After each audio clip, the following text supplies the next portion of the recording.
this about to get bad. With Left 4 Dead 2 now over a decade old and hints at a possible VR spin-off or sequel just on the horizon, the Left 4 Dead 2 community is as strong as ever, mostly in parts due to its overall replayability and especially its modding community. Being able to mod the survivors as velociraptors, being able to play a direct recreation of the 2004 version of Dawn of the Dead's Crossroads Mall, and being able to kill hordes of Ugandan knuckles. I got Shondoy. Left 4 Dead 2 and its predecessor Left 4 Dead have become gaming icons and staples on how to make games involving the horror genre, zombie genre, variety in playable enemy types, and making even a linear experience varied with its advanced AI director system, often inspiring other developers in future franchises. However, despite the praise and accolades that Left 4 Dead 2 has gotten over the years, things were not always barbecue bacon cheeseburgers with a large order of fries. No, back in early 2009, the Left 4 Dead community was divided over Valve's decision to create a sequel. So what caused so much tension? Feelings of betrayal, outrage, finger pointing, crude meme making, and the demand to boycott. Well, that's the subject of today's video, as we discuss that time Left 4 Dead 2 was boycotted.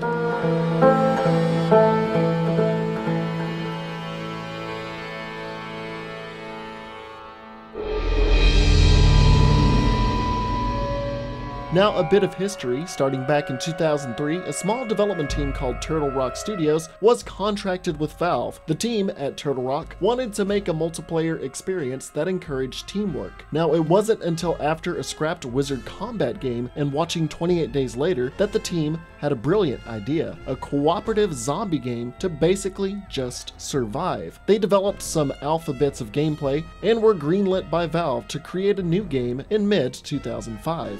Fast forward to early 2008 and Left 4 Dead was well underway, albeit in total secrecy, as Valve had bought out Turtle Rock and turned them into a division called Valve South, with only one hint being a trailer of Left 4 Dead hidden in the orange box. Demos were released in October, and despite some server issues, many people were chomping at the bit to play this fresh new take on the zombie gaming genre. The team had accomplished what they set out to do by making a truly terrifying zombie experience that required cooperation and teamwork in order to survive against an ever-changing horde of infected.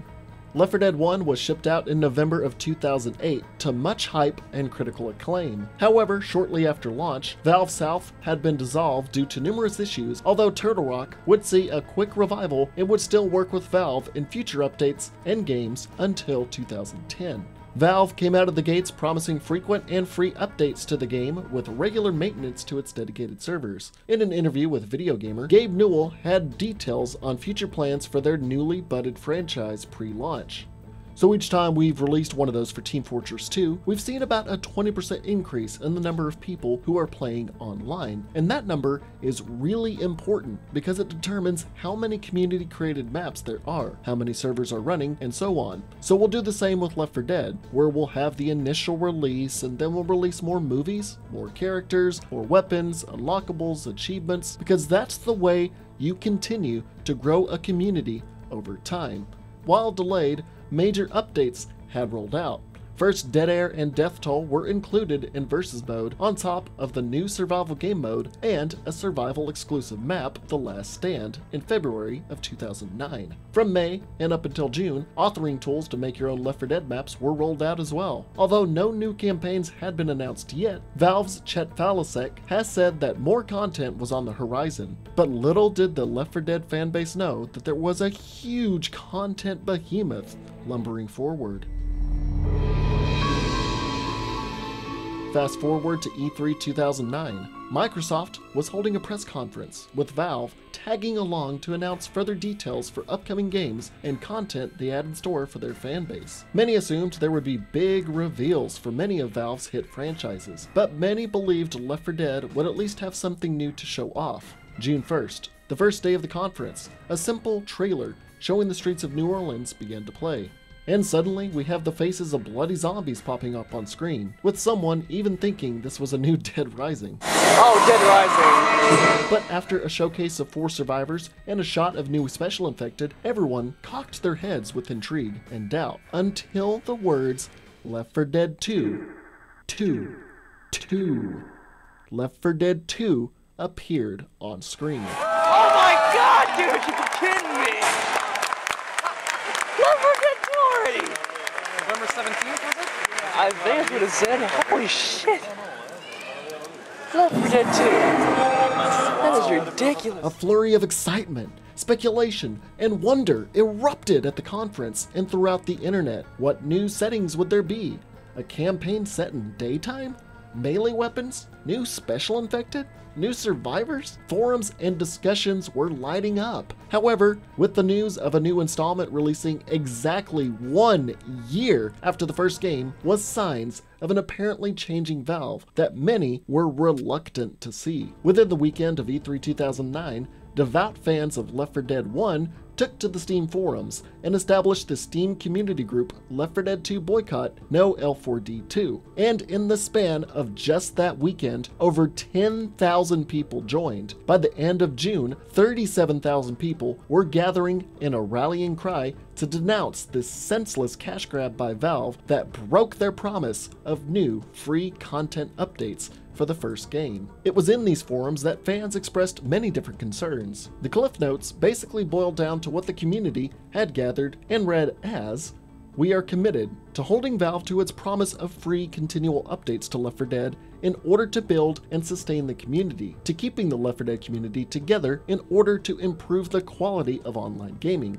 To supporting the model of continual updates Valve has set forth with its staple products like Team Fortress 2. We believe the release of Left 4 Dead 2 as a standalone sequel will split the communities and decrease the quality of multiplayer gaming. The announced content of Left 4 Dead 2 does not warrant a standalone full-price sequel and should instead become updates, free or otherwise, for the first installment Left 4 Dead. Left 4 Dead has not yet received the support and content which Valve has repeatedly stated will be delivered. The release of Left 4 Dead 2 will make Left 4 Dead an obsolete purchase, an inferior piece of software after only 1 year since release."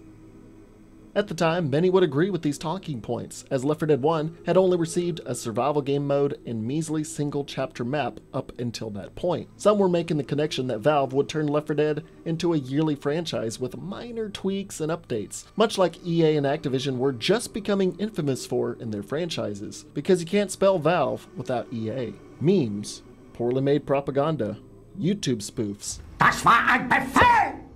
Der Angriff Steiners war ein Befehl! And most importantly, compilations of the lies of Valve. I might be crazy. I thought Left 4 Dead came out last year. Probably most likely we'll see maybe new campaign and maybe some new weapons or some new monsters to go with that campaign. Well, you know, we've been working on it since January, and we're really excited about it. We shipped Left 4 Dead 1, we started playing with the community, started getting feedback, started talking with the community. A lot of Valve's success has come from, you know, being very open and supportive. And new characters, similar to what we've done with Team Fortress 2, with Team Fortress 2, with Team Fortress 2. So a lot of our employees, a lot of our properties came from that community. So with Left 4 Dead, we're obviously going to continue that tradition. So with Left 4 Dead, we're obviously going to continue that tradition. We're obviously going to continue that.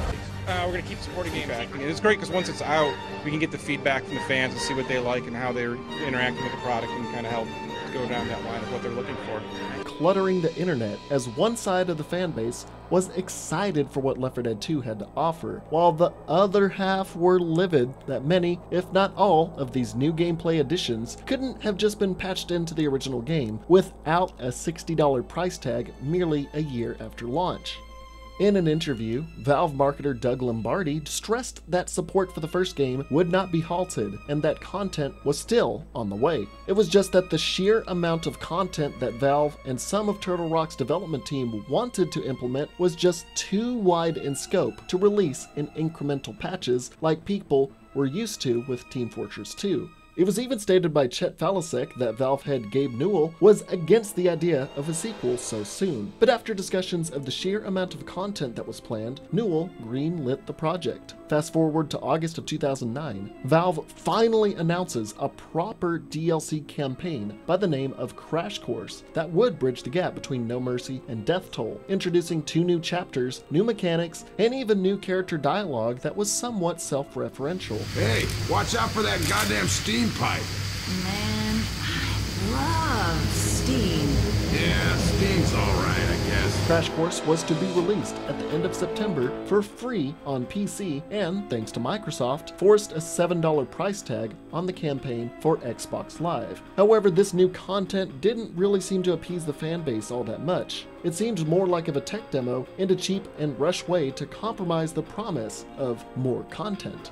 Defaulting back to Newell's statement with Video Gamer, there were no new weapons, character trailers, cinematics, unlockables, or achievements for Left 4 Dead 1. Now it was all behind a $60 paywall. It was supposed to be free. However, Valve isn't one to ignore their fan base and put their money where their mouths were. 2 of the Boycott Steam community group organizers, Walking_Target and Agent of Chaos, were reached out to personally by Gabe Newell himself and his team, and were extended an all-expenses paid trip to be flown out to Valve headquarters and play a demo of the sequel for themselves.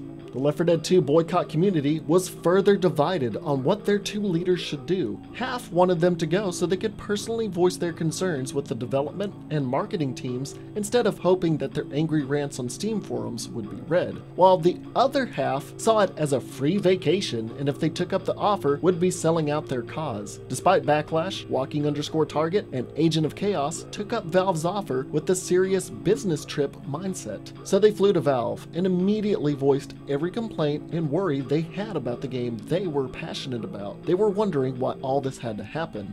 Walking Target went as far to say in one of his group's last big updates, surprise, surprise, they did address everything we asked. We just did not get the answers we had hoped for. You wonder at the change in attitude after having visited Valve? It is because they had addressed all of our concerns to one degree or another. We didn't get all of what we wanted, but we got something at least. DLC is continuing, and they have plans for patches in the future for Left 4 Dead 1. The 2 playtested Left 4 Dead 2 and said it was a very well done sequel. It was something to look forward to. So they flew back home and were happy with the results. It was mission accomplished, as not so frequently in gaming history did a game developer actively listen to the community and offer to meet them halfway and discuss their grievances, although for some in the L4D2 boycott group, things had met a bittersweet ending. Although for some, internet trolls and fishers would continue to use their forum to actively attack and mock anyone supporting Left 4 Dead 2's release, calling them sheep, attacking them, saying they're just selling out, they're brain dead for buying something that should have been free, and actively attacking employees of Valve. So, on October 14th, 2009, the 2 leaders of the boycott shut down the group, noting that Crash Course was proof enough that Left 4 Dead would still get the support it so desperately needed, and went their separate ways, although Left 4 Dead didn't get much going.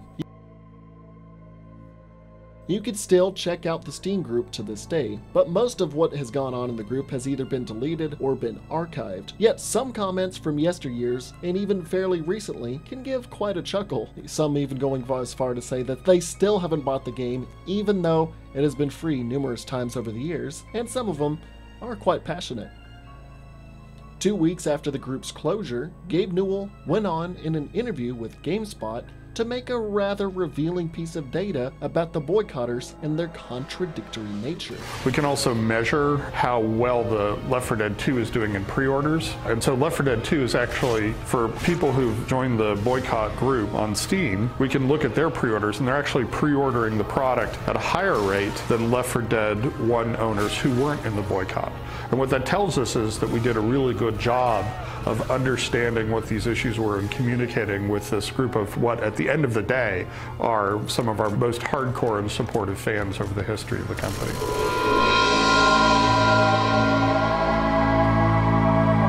So much like anyone that says they're not going to buy a game, they're usually the ones that are actually pre-ordering it, buying it, playing it, without telling anyone and still complaining. Left 4 Dead 2 released on November 17th, 2009, and just within its first 2 weeks sold 2 million copies, and ever since has been not only one of the most critically acclaimed zombie games of all time, but one of the best cooperative shooters as well. Although it shouldn't go without saying that despite Valve's promise that Left 4 Dead 1 would continue to get new content and support, those promises, outside of some minor bug tweaking and maintenance, were pretty much never kept. DLCs rolled out for Left 4 Dead 2, including the Passing, the Sacrifice, and Coldstream, that would all eventually incorporate every campaign from Left 4 Dead 1 into Left 4 Dead 2, except for The Last Stand. The Sacrifice would be the only content update that Left 4 Dead 1 would ever get again, but basically was just a copied and pasted port from the Left 4 Dead 2 DLC, but with the Left 4 Dead 1 mechanics and limited infected and weapon roster. Some people over the years stuck to their guns and refused to buy Left 4 Dead 2, but over the years the game's drop in price and even occasional free download days on Steam have all but silenced the boycotters, all except for 2 individuals who will never look at Valve the same way again. Newell bless them. While Valve has maintained a relative dry spell for nearly a decade with constant support for Counter-Strike, waning updates for Team Fortress 2, tiny games for Portal, a return to form with Half-Life Alyx, maybe we can get a VR title called Left 4 Dead Coach in the next year or 2. And if that happens, will a sequel be announced a year after the game is released? Only time will tell. When it came to Left 4 Dead 2, did Valve retain the original insight of a varied, cooperative, horror-driven experience that Turtle Rock originally envisioned and encapsulated in Left 4 Dead 1?